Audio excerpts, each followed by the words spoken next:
And welcome to the Moon Griffon show as Moon Griffon is out on extended vacation, probably out fishing somewhere. I say probably, he is. He's already sent me the pictures to prove it.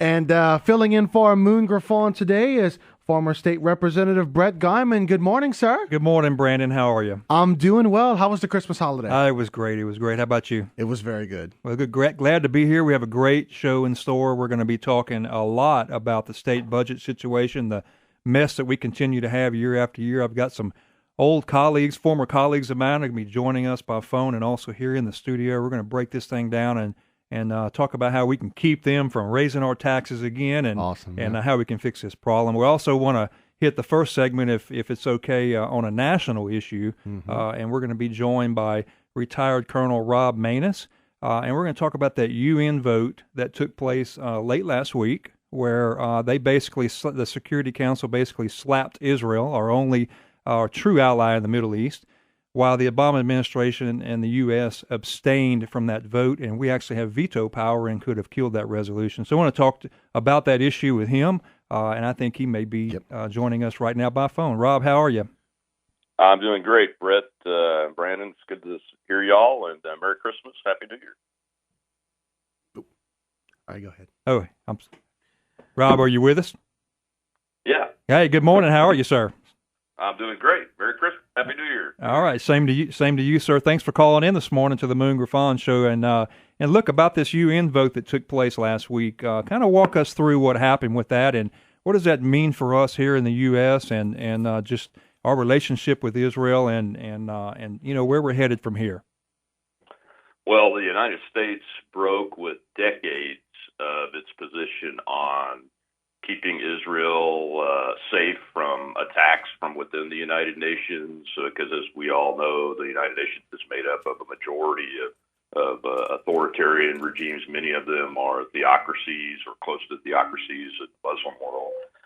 And the President of the United States made a personal decision to abstain from the Security Council resolution that condemns Israel's building of settlements on territory that is really its ground historically, and it regained when it responded to attacks from the Muslim world years ago. What, as I understand it, this has never happened before. The U.S. has always been the vote that could overturn that, could veto that, could basically protect Israel against these type of moves from the Security Council. To your knowledge, has this ever happened before? This has never taken place before. Israel, as you mentioned in your opening, is the only true democracy that's our ally in the Middle East area. It signals a break of the United States, one of the 5 states that have veto power on the Security Council, with long-standing, not just tradition, but policy, and puts really President Trump and the country in a precarious position going into 2017. It puts, more importantly, puts Israel in a very precarious position because it opens the door really to potential military attacks. There's a lot going on in the Middle East with Syria and Lebanon and Jordan and the Islamic State and those things. So they may not be in a position right now to do that, but this decision could actually drive all of those various factions and forces that are currently fighting each other to start focusing on the central enemy, which is Israel and, of course, America, the great Satan. And that's a very dangerous potential pathway that the President of the United States has now put us on. And I think it's no surprise to those of us that have been watching all of his 8 years of administration. We've said for a long time he is not a pro-Israel. Exactly. We have watched over the past 8 years as those relations between us and Israel have basically deteriorated. It seems to me that they can't believe that we are really there for them, especially when something like this happens. I mean, this was a direct slap in the face of our only ally. Well, not just that, but when the United States wants a resolution in the United Nations or any other international organization to succeed, it helps craft the resolution. It works with the nations that are putting the resolution forward closely. And in this case, Israel has already came out openly in the media and said they have irrefutable information that shows the United States did that, which really is a literal stab in the back of our closest ally. No doubt. So going into 2017, though, I have hope for the future because President Trump has made known that he is very pro-Israel. The Congress is controlled by the Republican Party, which is pro-Israel from what I can see so far still. So going into the future of 2017 and beyond, I think we have a good, solid ground to put a new path down and rebuild that relationship. Now, I was reading that a couple of folks, such as Senator Ted Cruz and Lindsey Graham, I believe, both have stated publicly that they want to withhold funding to the UN until that resolution is reversed. My understanding is we pay for about 22% of that budget. How do you feel about that, and where do you see that going? That is correct. We do pay the highest percentage of that budget, as a matter of fact, of any member nation. And we should withhold that funding. But I think we should go a step further. The United Nations has become an organization that is not pro-liberty and pro-freedom. It is pro-globalism and pro-big government and has tried to do all sorts of things to encroach on the constitutional laws of the United States and the freedoms of Americans in general. And maybe I think it's time, past time, that we consider withdrawing from the United Nations and ask them to go have their headquarters somewhere else if they continue to exist. Well, that was what I was going to ask you. What, do we even need to continue to be a part of that? I mean, what was the reason originally we were in, and you've said it's evolved into something that it's not anymore. What is the reason, and you just said, I guess, that you think we need to move away, but do you really think that's the direction we need to head? Why should we even be a part of this anymore, especially when they're doing things? Obviously, they're not pro-Israel, and they're likely not even pro-USA, but, I mean, should we even continue to be a part of this? Well, absolutely. I say that because, not because they're not pro-Israel, but they've now put the world, the civilized world, on a path to potentially attacking the only democracy in the Middle East. And the United States is no longer publicly that force to be reckoned with if those enemies of Israel and the United States, by the way, choose to go down that path.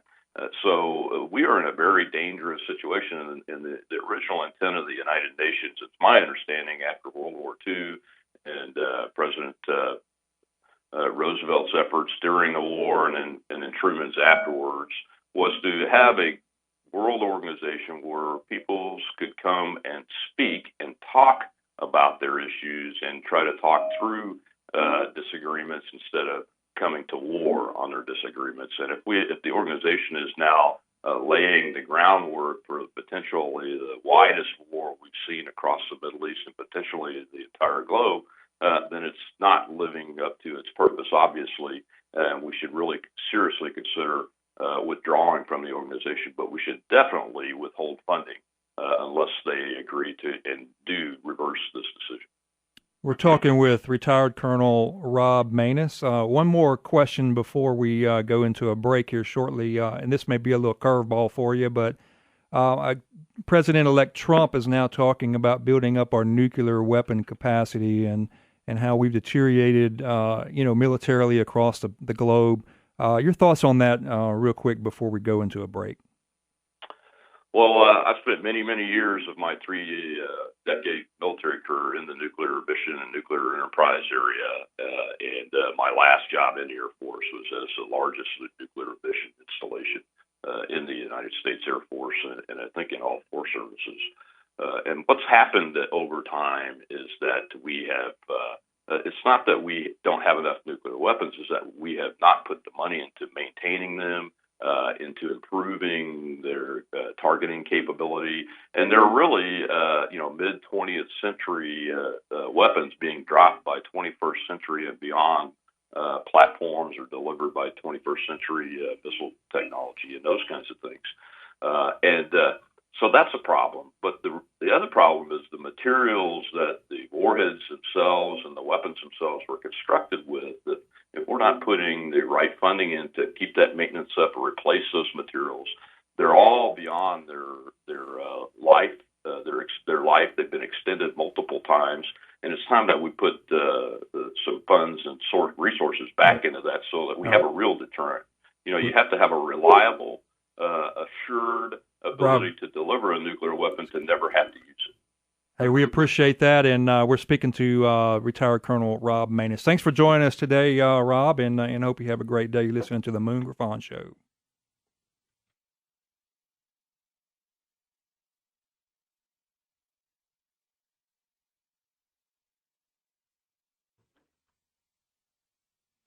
Good morning. You're listening to the Moon Griffon Show. We're here today to talk about the state budget issues coming up. We're going to be joined shortly by phone from Representative Lance Harris out of Alexandria. I opened up the paper, Brandon, on Christmas Day. Front page says, budget cuts coming again in Louisiana. It seems like it just never stops. No, you're right about that. Yeah, we've got a problem that's been going on for years and perhaps even over a decade. And we've got a Republican majority in both the House and the Senate in the Louisiana legislature, but we have a Democrat governor. So going to be joined here by Lance Harris from Alexandria. Lance, are you on the line with us? Yes, sir. I'm here. Merry Christmas, Brett. Good morning, sir. How you doing? I'm doing great, thank you. All right. Now, Lance is the chairman of the House Republican delegation. Is that correct? That is correct, yes. And you're in your second term. That's correct. All right. Lance, give us the landscape on what's going on in Baton Rouge. Our spring session is coming up shortly. We also, I hear rumors about a possible special session to deal with the budget issues. Give us a little bit of landscape on what we can expect from the Republican delegation, the conservatives in the legislature. Are we going to be able to stop some of this, spending and maybe potential taxes coming and whatever? Just kind of give us a landscape. Well, I think, Brett, that we've had some really fortunate things happen to us over the last few months, and one of the major ones is the national election and also the statewide elections. That changed the complexity of everything that's going to happen in Baton Rouge, in my opinion, over the course of the next 3 or so years. I believe that we are going to really be looking hard at the budget.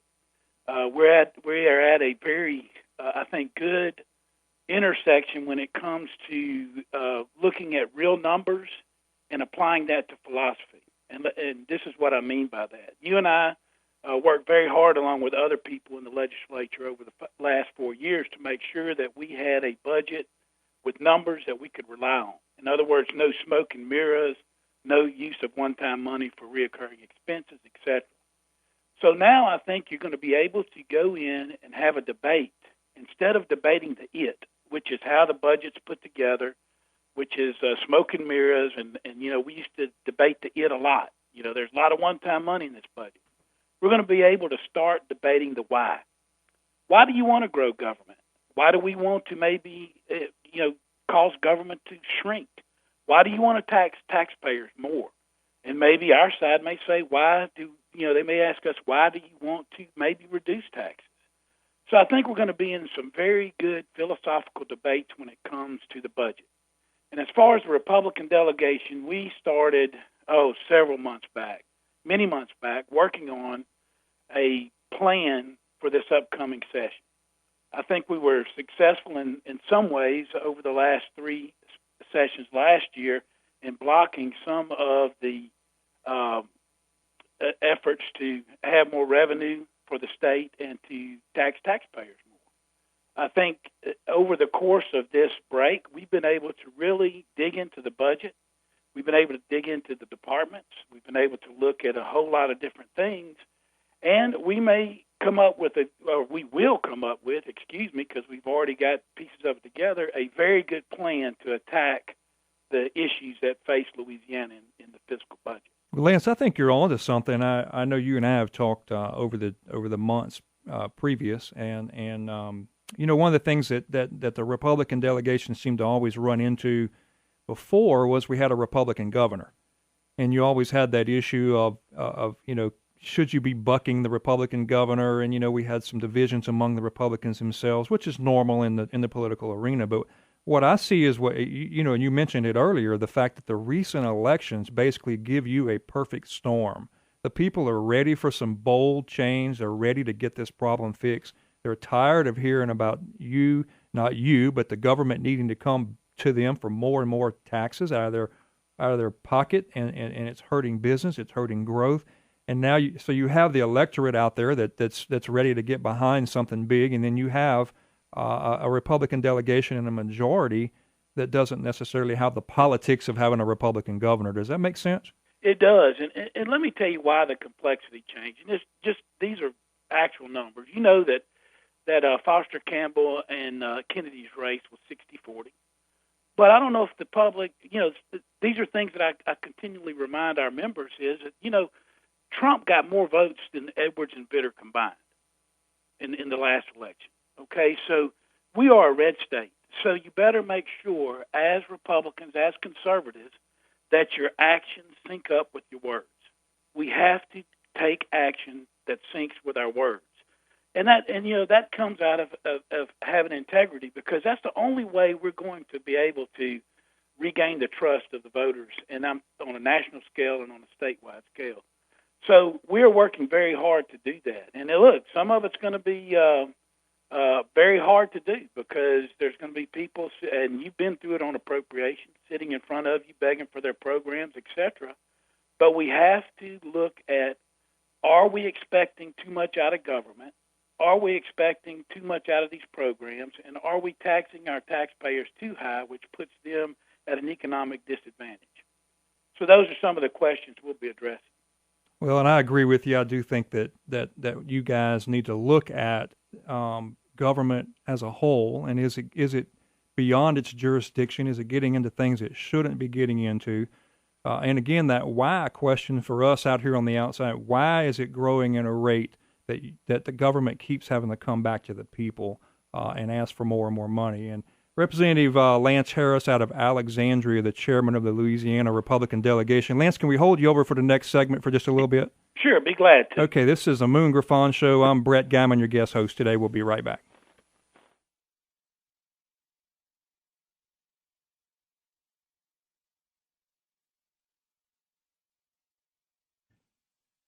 You're listening to the Moon Griffon Show. This is Brett Geymann, your guest host for the day. We're joined by Lance Harris on the phone, Representative Lance Harris from Alexandria.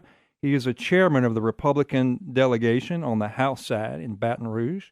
And we're talking about the landscape, about what's coming up in this session in the spring, and just generally where we're headed in the Louisiana legislature. Lance, you still with us? Yes, sir. All right. You mentioned in the first segment about a plan. The Republican delegation was going to have a plan. Talk a little bit more about that, if you could. Is it going to? Are we going to have some bold budget initiatives, some tax reform? What do you see coming? Because look, we're hearing more and more about budget cuts and the need for more revenue coming from the Democrat side, and potential gasoline taxes and all kinds of things coming. And you mentioned it in the first segment.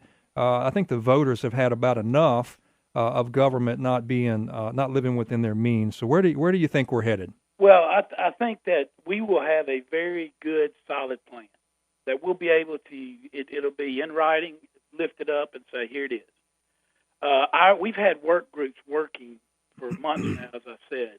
One work group over tax reform. What are we going to do on tax reform to make us more competitive, to make sure it's fair?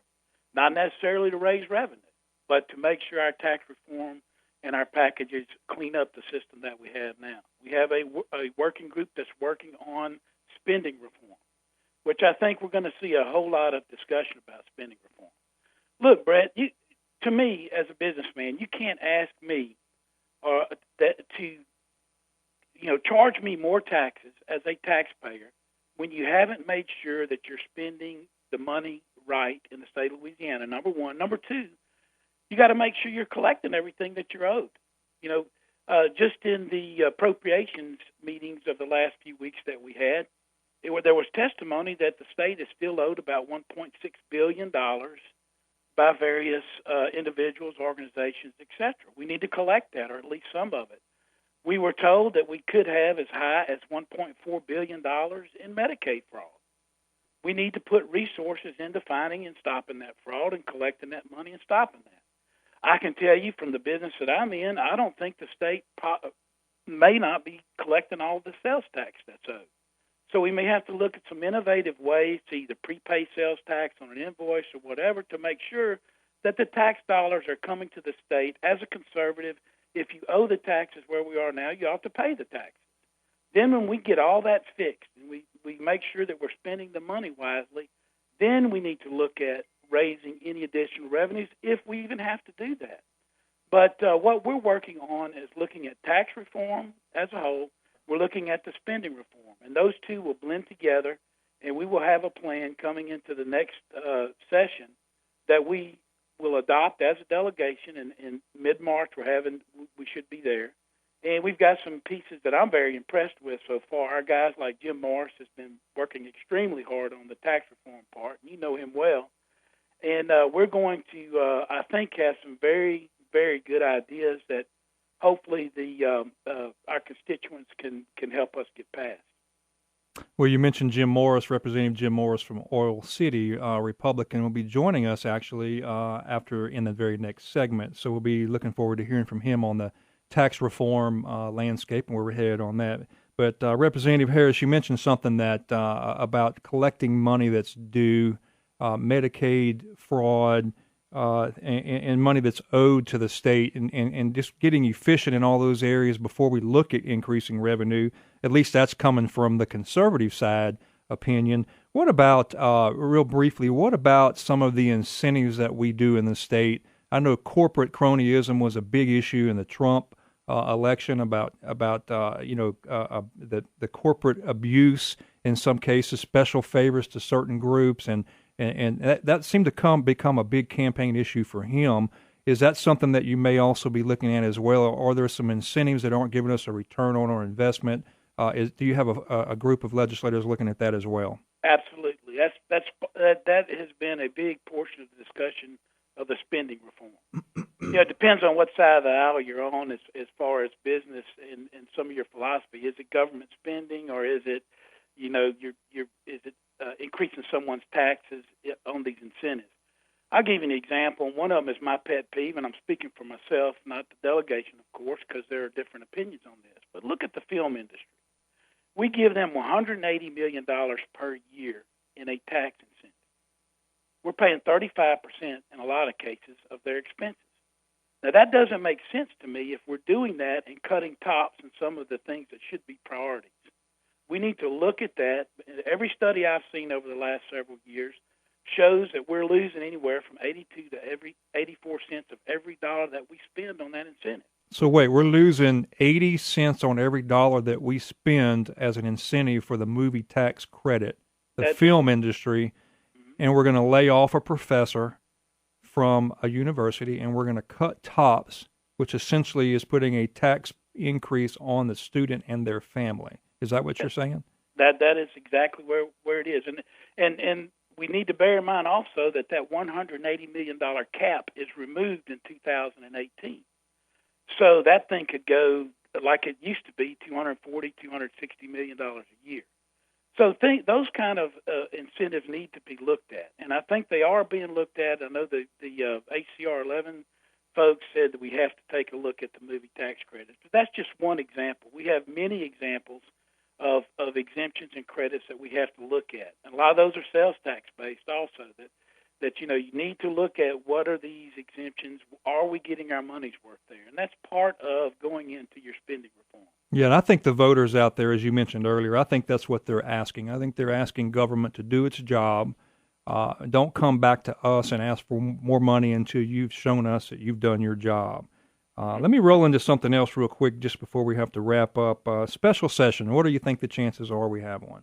Well, I'm not sure where that's coming from because we have not even seen the REC's meeting, what they're coming up with. Now, the REC, explain that real quick. That's the Revenue Estimating Committee. So we're not even knowing what the deficit for next year looks like until after next month's meeting. Now, there probably will be a deficit, and there's some automatic triggers, but I don't, and I think the last figure I heard, the deficit would have somewhere between $450 and $490 million for that to happen. So I'm not sure where Now, in a special session, if you did have one, though, could you raise revenue in that session?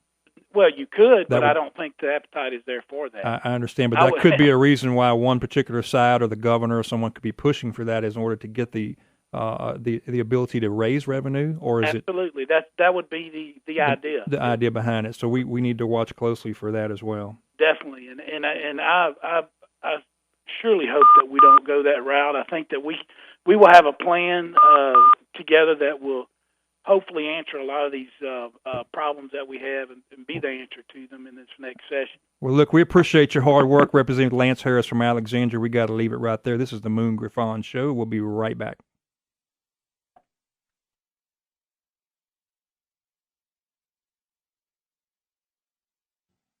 You're listening to the Moon Griffon Show. I'm Brett Geymann, your guest host today.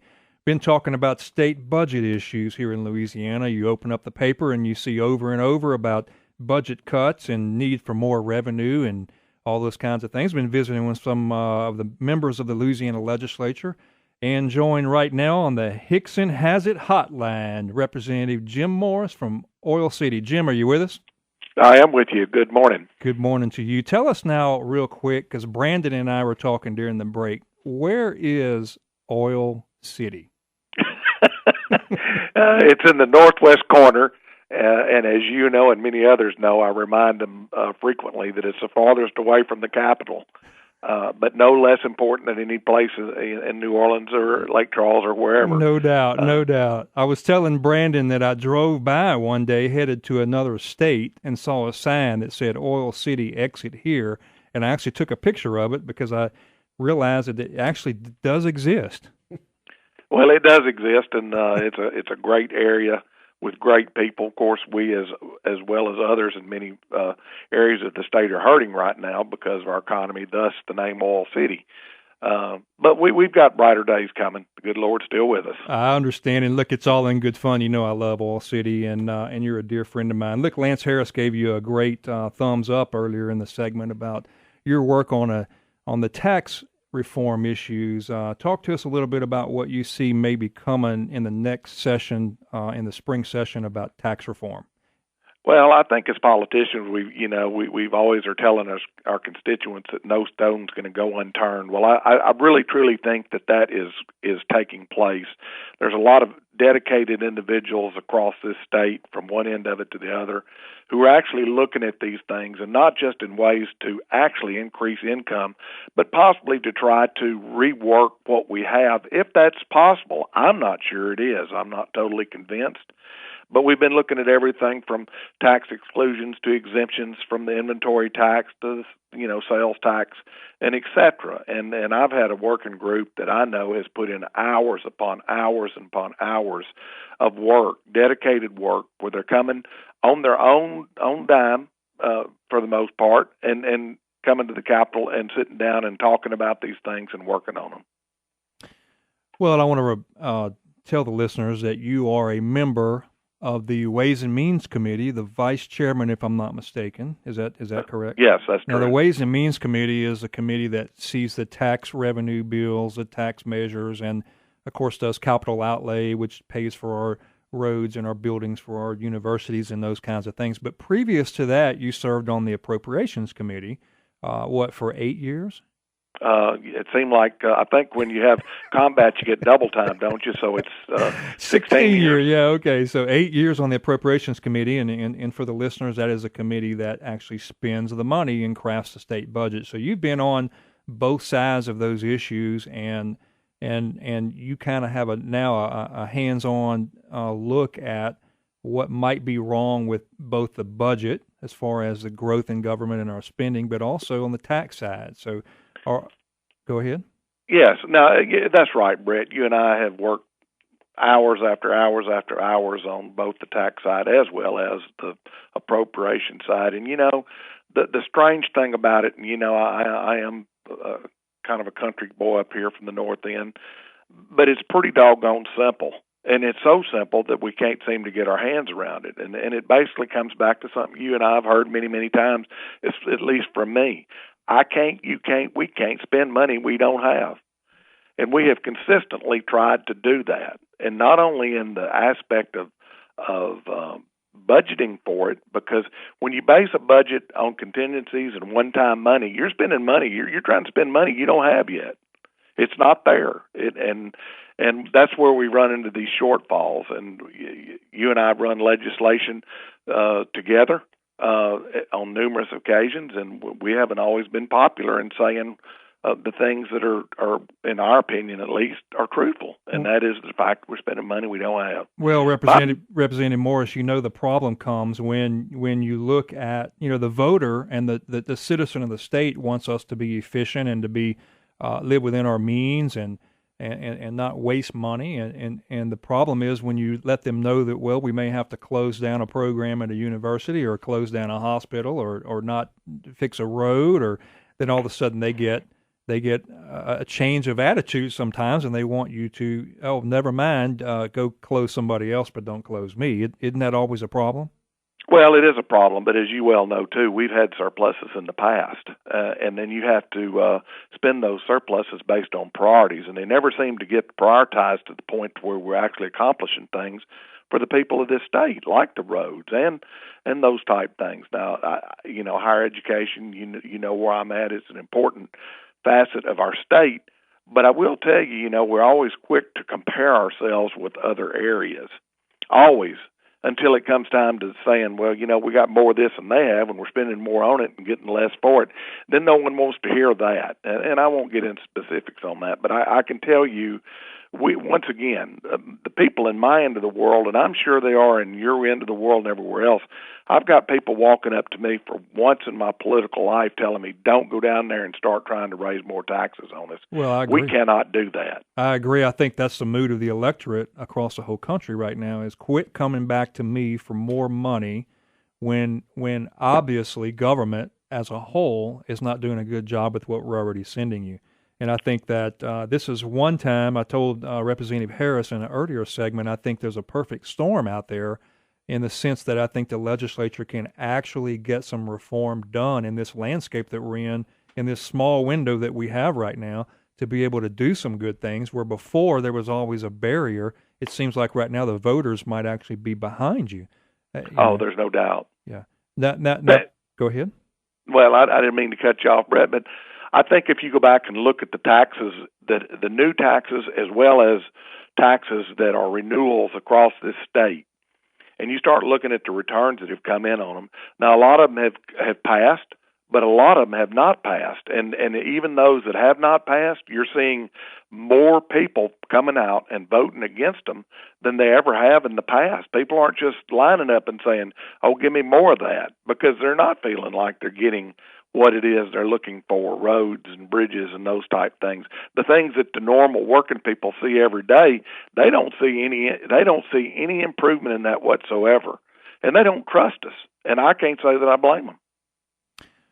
I agree with you, and I'm hearing the exact same thing in our end of the world as well. And let me ask this question real quick about back on the tax reform. All right. You're now, you are vice chairman of the Ways and Means Committee, and you are overseeing a group of legislators as you're looking at all of the taxes and all of the things in regards to that, looking for ways maybe we can improve it, make it more efficient, and make it maybe more fair. Is anything you're looking at, are you looking at the tax exemptions and tax code for some of the larger corporations that maybe we incentivized over the years as to whether we're actually getting a return on that investment? Is that something that you guys are digging into as well?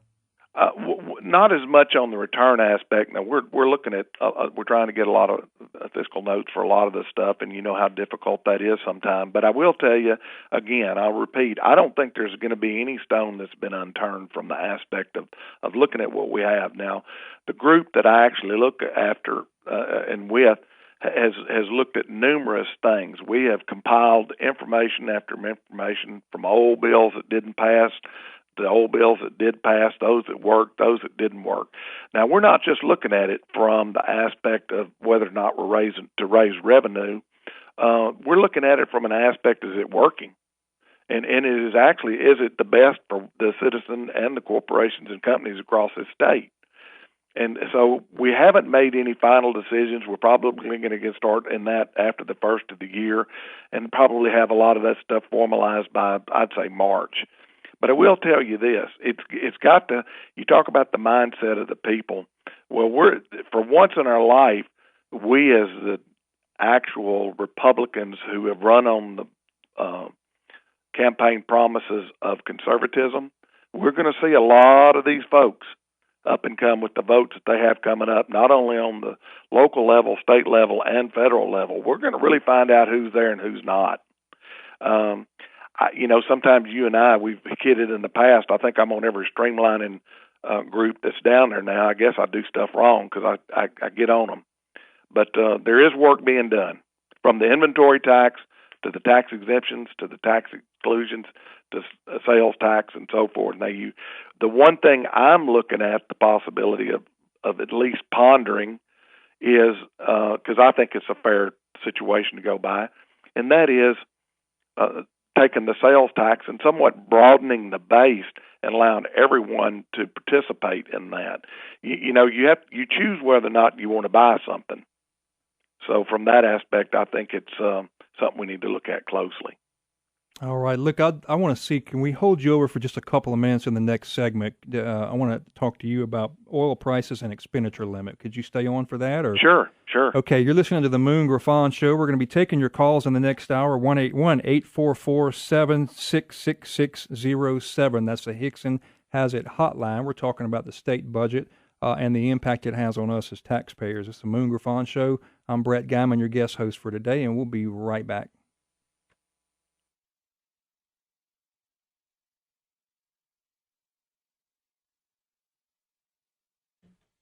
Good morning. You're listening to the Moon Griffon Show. This is Brett Geymann, your guest host for the day, and we've been talking about state budget issues, and we're going to continue to do that for the rest of the hour. The call-in number is Hickson Has It hotline, the 1-844-766-6607. Give us a call if you want to express your opinion about the state budget situation. We know they're looking at potentially increasing taxes again at some point. We've got spending cuts coming, and it's just a big old mess. We're joined on the phone, continuing with Representative Jim Morris out of Oil City, Republican, Vice Chairman of the House Ways and Means Committee. Jim, you still with us? I am still with you, yes. All right. Well, thanks for staying on for a little bit longer. I had two more things I wanted to speak to you about before we cut you loose. And one of those is, I know in your time in the legislature, you have worked to fix, if I can't think of a better word, I'll say we'll fix the expenditure limit, which limits the ability of the government to grow too fast. Tell us a little bit about that and where you see that headed. Well, you can probably talk about it a whole lot more than I can, because it was one of the ideas that you actually came up with. Before I answer that, I would like to say one thing, if I might. Chairman Neil Aberson, out of New Orleans area, has given me a lot of leeway.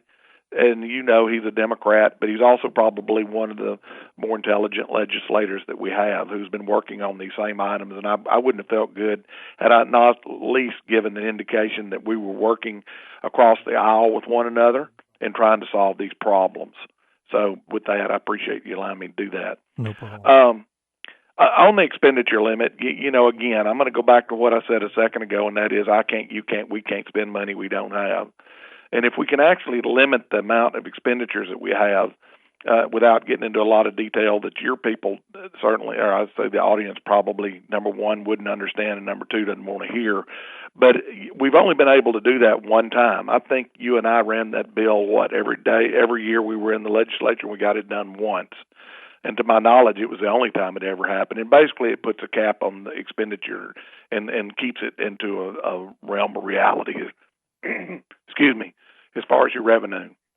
Well, that's what it's intended to do. However, as I recall, the numbers are so out and so off because of the growth during the Katrina recovery that expenditure limit is not actually prohibiting government from growing too fast. So I know you have tried to fix that over the years, and hopefully now, again, with the mood out there with the electorate and with the consolidating of the conservatives in the House and Senate, that perhaps we can get something done on that to maybe slow down the growth in government so that we don't continue to have some of these problems.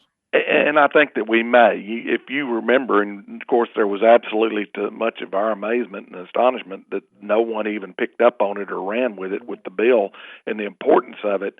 And I think at that time, if I remember correctly, I know we trimmed it over $1 billion, maybe $1.5 billion. And it's still out of whack because it grows, if I remember correctly, about 6%, where, our own government is growing just too fast. Correct. We're going to be talking about that as the show goes on as well. One thing before I cut you loose, oil prices. One of the things we heard in the recent past, was with the downturn in the oil industry, with the price of oil dropping into the 20s at one point. I think now it's somewhere in the low 50s. We had budgeted at one point $85, $90 a barrel, and so that was certainly a big hit on the state budget. But how big of a problem is that as far as the deficit, that you guys faced last year, and somewhere around $2 billion? And just give the audience a little bit of feel for how big of an impact oil is, and where you see that coming in the future as it's rising. As an ex-oil man yourself, you kind of have a good handle on that. So share your thoughts on that real quick. Sure, and I appreciate it. Of course, oil is hovering a little under and a little over $50 right now. It's certainly better than what it was back when we were in session. But it's one of those things that I will say, for this administration at least, they have not overstated the price of oil. In fact, they've been somewhat conservative in it, which they should. As a lot of people may or may not know, for every dollar annualized across the state, that's about $12.5 to $13 million coming into the general fund. So it has a significant impact on our budget. But it also not only has an impact on our budget, but also has an impact on the people that are actually out there trying to produce this, especially the small stripper guys up in my end of the world, where every dollar and every penny basically counts. And as you know, we raise sales tax at a time when on utilities on some of these guys, and it really hurts. But the price of oil, I think, is going to continue to climb. I think we do have an administration on the national level that may be a little bit more lenient, I would say. I hate to say lenient, but at least thinking on oil and gas and trying to carry us forward to independence of producing. Well, and we've relied so much on oil as part of our excuse me. No, as far as our operating budget and what happens when it falls is it certainly puts a kink in things, but we also have a rainy day fund out there that we have to protect us from the downfall in the oil industry, the cycle that we go through. It seems like once a decade or so. Unfortunately, we've abused the rainy day fund as well, and has put ourselves in a bind in being able to recoup and to react to that as well. So, Mr. Morris, Jim Morris out of Oil City, Vice Chairman of the House Ways and Means Committee, thank you so much for joining us, and appreciate all the hard work you're doing, and you guys keep on fighting for us. Well, thank you, my friend. All right. Appreciate Bye. you. All right, you're listening to the Moon Griffon Show. I'm Brett Geymann, your guest host for today. Give us a call at 1-844-766-6607. That's the Hickson Has It hotline, as we talk about the state budget and the impact it has on each of us as taxpayers and citizens and small business owners. And we've been speaking to some of the members of the Louisiana House of Representatives in Baton Rouge, and we're now joined in the studio by Representative Bob Hinchkins from Vermilion Parish, member of the House Appropriations Committee. So, Bob, good morning. How are you doing, sir? Good morning, Brett. Merry Christmas. Merry Christmas, Brandon. Hope it all went good for both of y'all. Now, Brandon's already said before you got here that we wanted to make sure that you guys weren't going to raise our taxes. Is that something we can get a commitment out of you? You're going to get a good commitment that I'm not going to raise your taxes. We're going to work hard to see if we can find some ways of getting around that this session. Yeah, well, Lolo, thanks for joining us here in the studio, and you and I actually served a few years together on the House Appropriations Committee, and I want to spend some time this morning visiting with you about the details of the budget. What can we do to fix this problem, and what's actually causing the problem? And again, I mentioned earlier when I started the show this morning that on the front page of the paper where I live on Christmas Day, it had an article about budget cuts again, and we're 300 to 400 to 500 million or whatever it is in the hole, and it just seems like that's going on every single year. I think it's going on every year that I've been there but one, Brett. And it's continuously our budgeting process. And we're continually growing faster than the economy.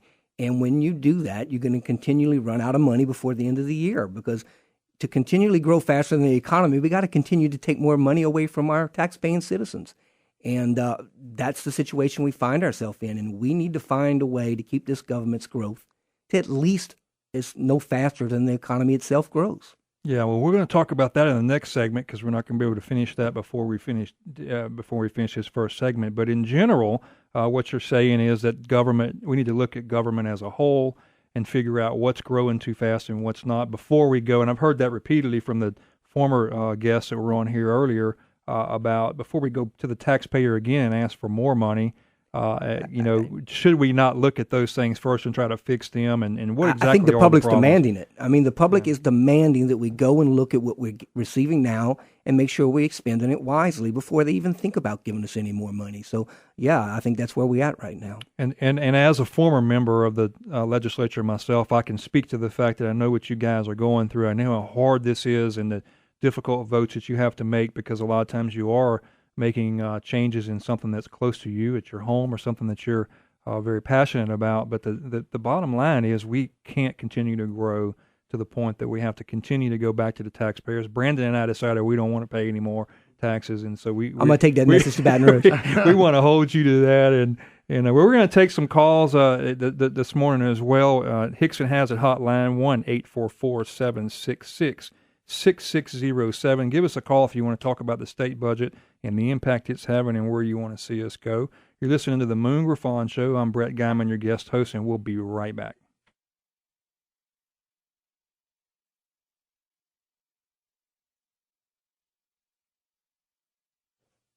You're listening to the Moon Griffon Show. I'm Brett Geymann, your guest host for the day. We're talking about the state budget and all the things that are happening right now. Are they going to come back to us for more taxes? Or are we going to have huge cuts? I mean, what's getting ready to happen? How did we get here? What's causing all this problem? I'm joined in the studio by Representative Bob Hinchkins from Vermilion Parish, a member of the House Appropriations Committee. That's the committee that crafts the budget and does the government spending. And we're going to be talking about the budget in detail as the rest of the hour goes on. But we're also taking your calls on the Hickson Has It hotline. That's 1-844-766-6607. And we're joined on the phone by Brian. Brian's on the road. Brian, how are you? I'm doing fine. How about yourself? Doing fine. Good morning, sir. What's on your mind? I was just wondering, ever since Governor Edwards has been elected, and we're having all this trouble with the budget, I haven't heard anyone, Democrat or Republican or anybody else, mention anything about all these NGOs that we have and those contracts for special interest groups, I call them. That's a great question, Brian. And I tell you, we've been having problems with the budget before John Bel Edwards was governor. We've had it for over a decade. But it's a great question about NGOs. That's a non-government organization. That's money that the state gives to nonprofits or to non-government agencies, your tax dollars. And many people have argued. I agree that some of them are necessary, but there's a big percentage of them that are not. I don't disagree with you. And the other thing you mentioned was contracts, and I think it's something that's been talked about as well in the legislature is why do we have so many contracts? Could some of those things be done within the agency itself? And is that money that's being wasted as well? And Bob, as a current member of the House Appropriations Committee, Representative Hinchkins, what are your thoughts on that? And Representative Richard has had a bill for years trying to get us to look at all those contracts. And it didn't pass this year for the first time out of the House in probably 5 years. But the administration has said that they're going to start looking into the contracts and see which ones they can cut and bring them to us. And I will say on that, they have been doing a good job of going through some of those contracts for us over the last few months. I agree with you, Representative Geymann. It didn't start yesterday. We've been having budget problems for the 6 years I was there. You were there 4 or 5 years before me. We just haven't done a very good job of budgeting the people's money in this state.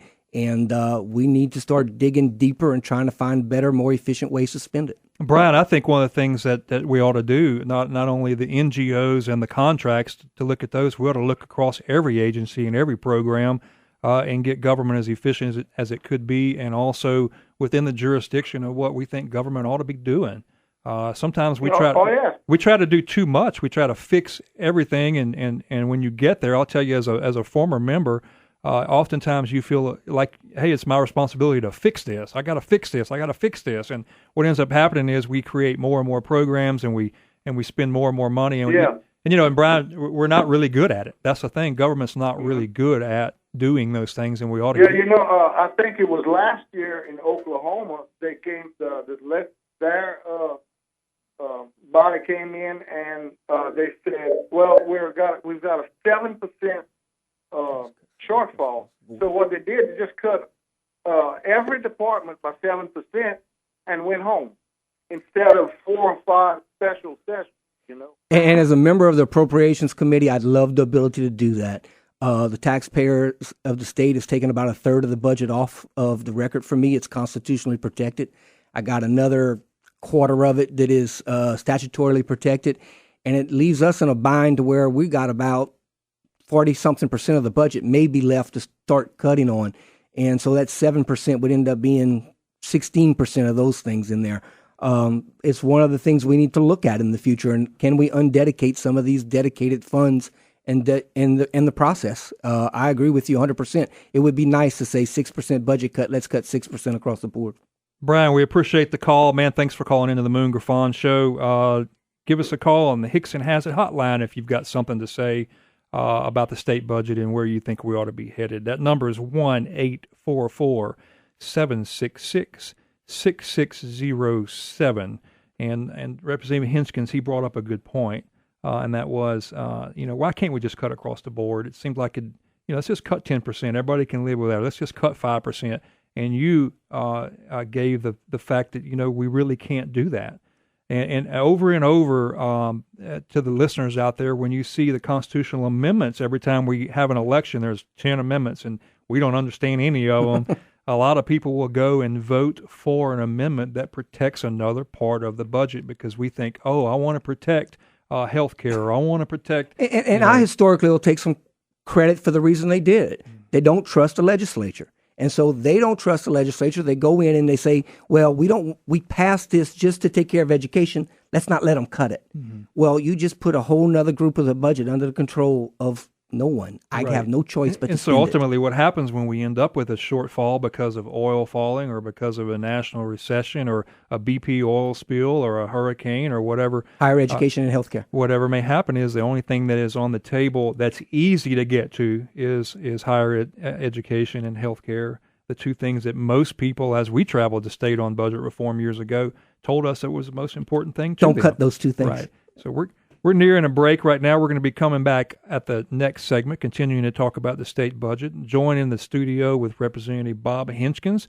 If you want to give us a call, it's Hickson Has It hotline 1-844-766-6607, and we'll be right back after the break. Well, we still got a little bit more time. Oh, I'm we sorry. can take another call. I thought you gave me this. I'm new at this, Brandon. You got to give me a little bit of slack. It's okay. We still got some time. As a matter of fact, we can take another call if you're ready to do one. Oh, we can. All right. So we've got Thomas from Shreveport on the line right now. Go ahead, Thomas.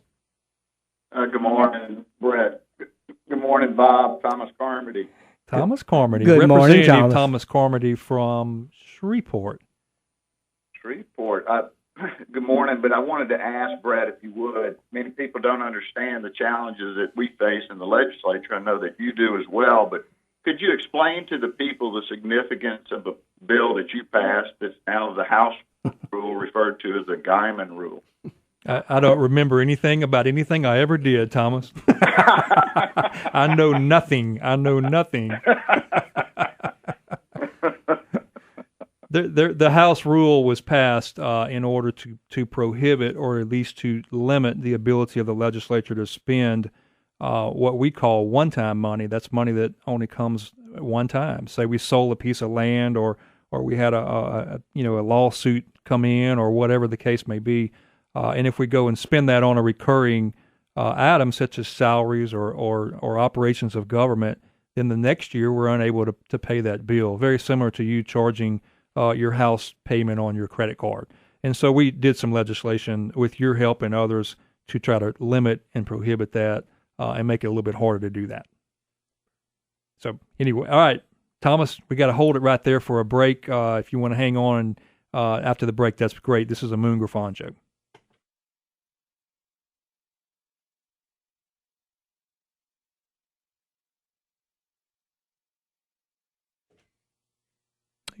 It's a Moon Griffon Show you're listening to, and I'm Brett Geymann, a guest host for today. And we've been talking about the state budget and all the things going on with budget cuts and increasing in taxes and need for more revenue and how we got here. I'm joined in the studio by Representative Bob Hinchkins from Vermilion Parish, a member of the House Appropriations Committee. That's a committee that actually crafts the budget and is kind of oversees the state spending. And we've been talking about how we got here. And Bob, let me just tell you, years ago, right after the Rita, Katrina recovery period, or right during that recovery period, when I was in the legislature, we were growing at about 14 to 15% a year in spending. Wow. And we were really excited about the fact that we reached a Southern average in higher education and all the things that we had been short in. But I can remember some of us saying we can't sustain that level of spending over time. And we need to make sure that those are spent on non-recurring expenses. And, of course, we didn't do that. We spent it in places that we really shouldn't have, and it created a problem for us moving forward in being able to deal with that increased growth. And, of course, then immediately after the recovery of Katrina and Rita, we ran into the recession, the 08, 09, 10. And so it was kind of a double whammy. We increased spending at a level that was unsustainable, and then we had a great drop in revenue. So that's what I see got us where we are today. And as a current member of the House Appropriations Committee, I see you have a spreadsheet right here in front of you. But what are some of the things that you see that are causing this problem? Well, first I want to go back to that, Brett, and I think Thomas touched on it just a little bit a while ago, Representative Carmody. And I came at the end of that when we were coming down off of that big steep hill of having extra money. And you and Jim Morris were the guys running around saying, look, we got to stop spending this one-time money on our recurring expenses. It's going to quit. And you wouldn't imagine how many senators came up to me at a baseball game or something going, look, Representative Hinchkins, don't get all caught up in that thing. We always get one-time money. It reoccurs every year. And I'm looking at it 6 years later, and you were dead right. We ran out of all the one-time money, and it's put us in the situation that we are in right now. But there's no doubt we've had growth in the government that just outpaces the economy. And it's certain portions of it's healthcare spending, it's education spending, it's Department of Wildlife and Fisheries, and you don't say that one in Louisiana. That is, they're spending way higher at a percentage than the inflation rate, and we have to go into those that are outspending the inflation rate and see why. And if they're going to continue, and we have to, then we have to find somewhere else to cut.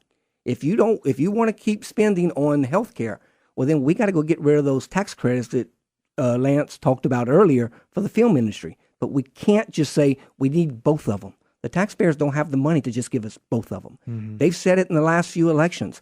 Stop coming to my pocketbook. You've taken a big enough percentage out of my pocketbook.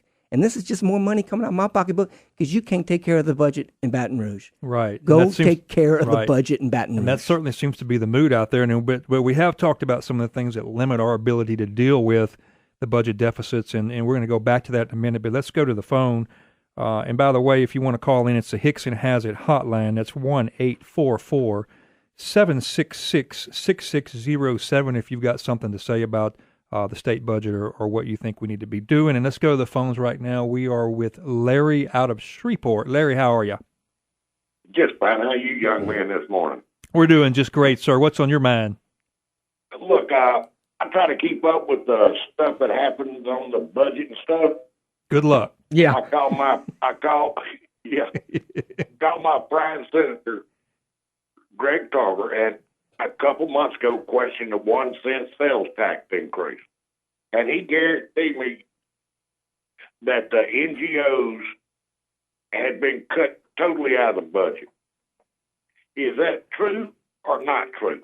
Well, I would tell you as a former member, we certainly did, when Bobby Jindal came in, we certainly did some, and the Republicans took over the majority at the same time, we certainly did some reform on NGOs and made it a lot more difficult. I'm gonna punt to Bob as a current member of the budget committee.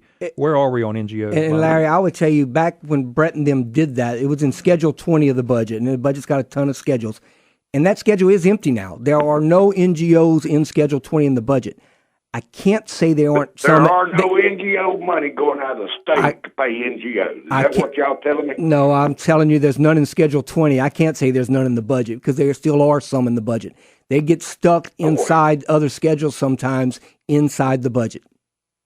So I think the answer is. So I think the answer is there are still some, perhaps not near as many as there were years ago. A lot smaller percentage before they got rid of Schedule 20. But they're still out there. Well, that really makes a lot of sense. People like me that's just out here a layman listening to this. And then he told me there was the contracts that the state has been cut to the bone. Now, I find that hard to believe. I'm going to disagree with that one. Representative Hinskins may disagree with me, but I'm going to disagree with that one. Again, as a former member, I think there are a lot of contracts that we do that we don't need to be doing. I think those can be done within state agencies that we currently have. I think a lot of those contracts are duplicative. They're doing things that other agencies are already doing. And I think much of that could be reformed. We passed year after year after year legislation that would reduce contracts by 10% across the board and let each agency figure out where they wanted to end the contract. If you're under contract, it's only subject to appropriation, meaning that it's only there if we have the money to pay for it. And when we have a shortfall, I think that's one of the first things we ought to be looking at. Now, we do have a lot of contracts with the federal government that the state legislators in Baton Rouge really don't have a whole lot of say-so over. Those are really sort of off the table in the sense of helping the state budget. But I would argue that there are plenty of state contracts that could be done away with. And I would argue let's open them up to the sunlight and let's see, because I agree with you. There's money to come out of those contracts. There always is. We did it this year on the hospital contracts during the session, which were the biggest contracts we have in the state. Just open them up to the sunlight. Let us look at them. We'll find it. There's some extra money in there to get out. And Larry, the thing... Yeah, I'm just saying, a lot of them are brother-in-law contracts. I mean, a lot of them are. You can or can't deny it. But a lot of them can get rid of. And instead of taxing me and cutting the schools, let's get rid of the waste. There you go. That's what I'm talking about. That's what I'm hearing. And Larry, look, I think a lot of those contracts may go to big contributors for campaigns as well if you wanted to get right down to it. But, hey, you meant... Right down to it. That's all I want is my Congress and senators to be honest. There you go. Hey, you mentioned something full of stuff I can't understand. You mentioned something earlier about an additional 1 cent sales tax, and that's a temporary tax, but that's coming up for renewal in 2 years, I think, and that's something that if we don't fix this budget problem, if these legislators don't get in there and make some tough decisions and fix this problem, we're going to end up having to make that a permanent sales tax, and we'll be the number one. Yep. There you go. I mean, why wait 2 years? Why not cut the budget, get rid of it? Y'all killing us. I hear you, but hey, we're number one in something. We're number one in taxes right now. So, Larry, thanks for joining. Thanks. All right, y'all have a good day. Thanks for joining. Thanks for joining us. Let's go to one more call there, Brandon. We're going to go to Al in Lafayette. Al, how you doing? I'm doing fine this morning. I had a question in the fact that most corporations, business corporations, end up having to send out to their stockholders a quarterly report on what they're spending as opposed to what's budgeted. Hey, Al, come back on that. Well, you get a little closer to the phone, maybe, or we're having a hard time hearing you. Okay, there you go. There you go. Come on back with it. Why can't we, like corporations, have to send out a quarterly report to their stockholders on what is projected as budgeted items and anything that's spent over it, so that we can compare, so we can eliminate the. Al, I think the question was, if we heard you right, was why don't we have some sort of a report coming out to tell us where we are on the budget, so that we can look at what we can eliminate and get rid of. And actually, we do. It's probably not something that most people could understand just if you handed it to them. But those on the Appropriations Committee, like Representative Hinskins and others, can look at those numbers and compare them to past numbers as well as a forecast of 5 years ahead and see where we're going, and actually look at agencies and departments that joint budget, which is the Appropriations Committee and the Finance Committee that meets monthly, gets that report monthly. and we know kind of where we are as we go through the year, and that's where the mid-year budget cuts come from. If we understand that we're running short, we're going to cut earlier than later because we knew earlier. So we do get that. I guess it just doesn't get reported that much. And Al, the thing is, even though legislators get it, they always don't necessarily want to make those tough cuts. We got to hold it right there and go to a break. This is the Moon Griffon Show. I'm Brett Geymann, your guest host, and we'll be right back.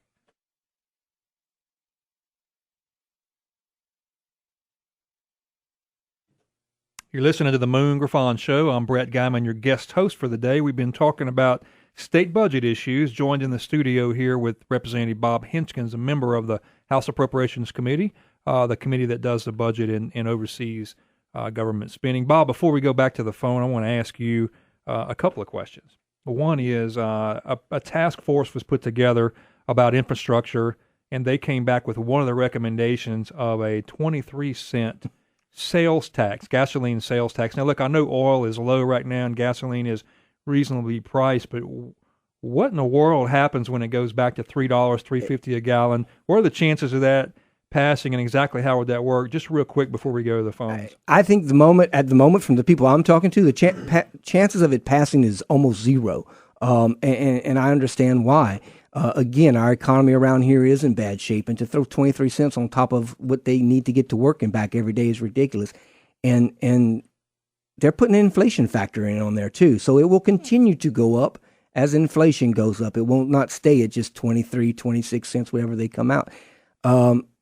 They don't trust the way we spend our money on the time program before. I've heard that. For sure. They don't trust the way we spend the dollars we collect now on our roads.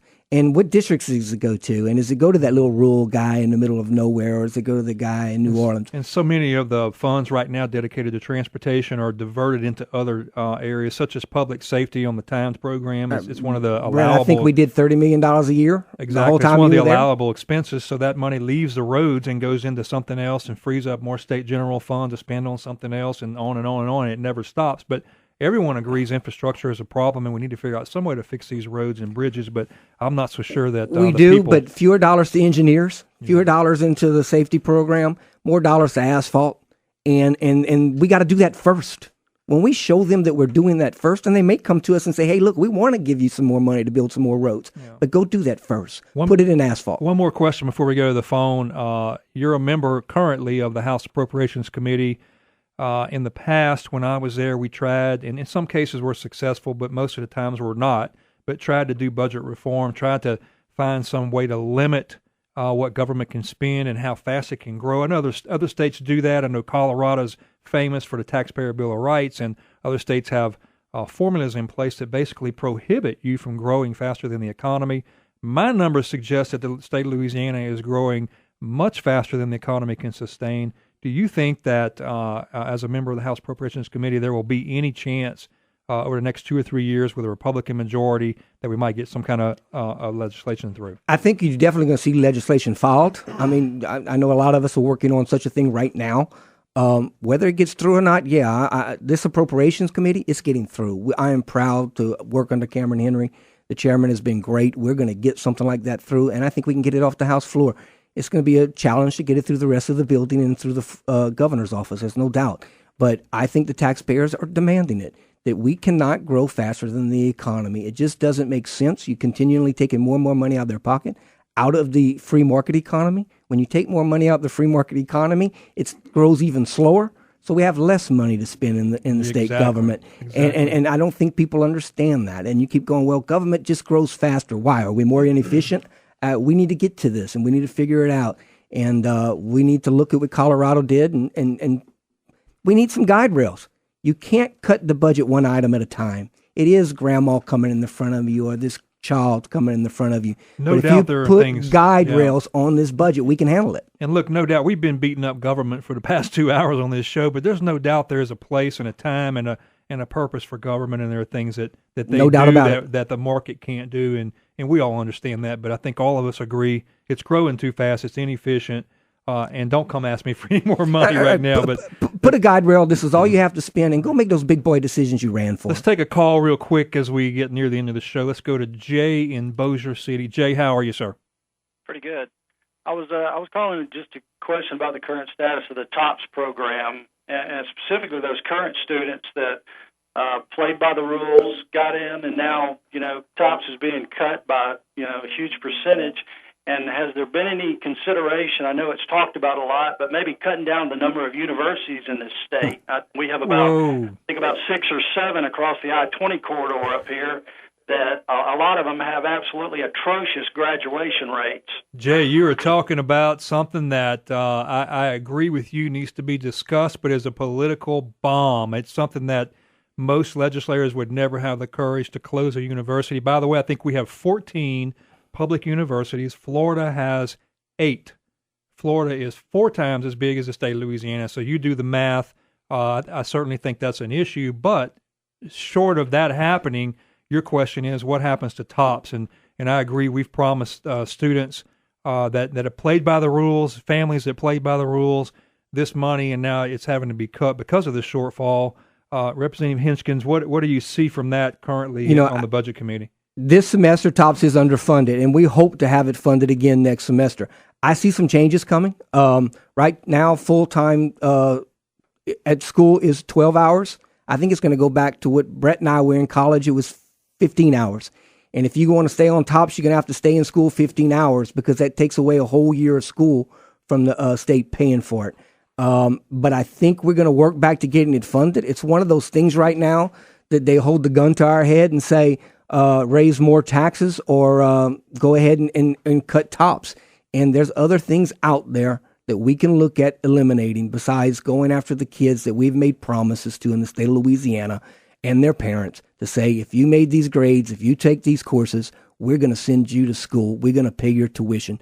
If you make a promise, you got to keep it. And that's where I am on it. All right, Jay, thanks for the call. The Moon Griffon Show. I'm Brett Geymann, your guest host. Let's take one more call if we can. They hung up. We lost him? Okay, Yeah, we lost him. All right. So, Bob, back to some of the things we've talked about earlier. We talk about fixing this budget problem, and you mentioned earlier how hard it is because we have dedicated and undedicated funds. And so when you're faced with a task of coming up with a $2 billion shortfall, whatever the reason that caused it, you can say it's careless spending, it's corruption, it's growing faster than the economy, all these things. What can you do? What can you do as a member of the Budget Committee? In that year right there, all we can do is go look at higher education. We can look at health care. Health care is matched from the federal government. Every time the state spends $1, the federal government sends us $3. So if I cut $1 out of health care, I just cut $4. So you're talking some drastic cuts when I get there. They're smaller. Every other department in the budget that I can cut are so small. For me to cut $1 million out of it devastates the budget. There's not many areas in the budget on a yearly basis that I can cut. I can make those decisions forming the budget. But once I'm in the middle of this budget like we are right now, those $300 million of cut that's going to come this year are going to come in the same old places they've always come before. Well, let's talk moving forward. Let's talk about, I don't want you to raise my taxes.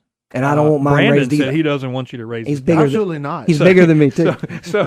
So if we come to you and say we don't want you to raise our taxes, we want you to get rid of the 1 cent temporary sales tax. We want you to get off our back and all the things that we're going to tell you. What can you do with the dedicated, undedicated funds? Should we look at going to the people of the state on a constitutional amendment and undedicating everything? We should. And look, we have looked at that before, and it's kind of like closing universities. When you say you don't want to pick them out, right? So you want to say, let's undedicate everything. So everybody has to come to the appropriations table and argue every year. Justify their existence. And those things that are dedicated, they're probably going to get justified, right? That's why we dedicated them in the first place. But number one on that list says free school books to children, and the next one, supplemental pay to police officers. And two things that no one wants to get rid of. No one in this state wants to cut or get rid of. But let me make this argument. If it's undedicated and they have to come before the Appropriations Committee and justify their existence each year, I might give them more. That's not a bad thing. I might give them more. Because if you can come to the table and justify what you're doing, you might get more, but you're certainly not going to get no political... I'm not taking away free books from anyone. Exactly. I'm not taking free books away from anyone. But that seems to be the pushback whenever we talk about undedicating everything, is, oh, well, now you're not going to have education protected and you're not going to have sheriff's pay protected. But these special interests, and even those guys are special interests, have spent a lot of money lobbying to get themselves in the Constitution so and they protected. don't have to come every year. So they don't have to come every year. They get to rest when the Appropriations Committee comes out because they're not getting cut. So let me just tell the listeners, and I think you might have been on this bill too, but several years ago there was a bill. There's usually a bill every year to undedicate everything. I was a co-author, and my phone blew up. Because the word on the street was, hey, you're cutting supplemental pay for deputies. You're cutting.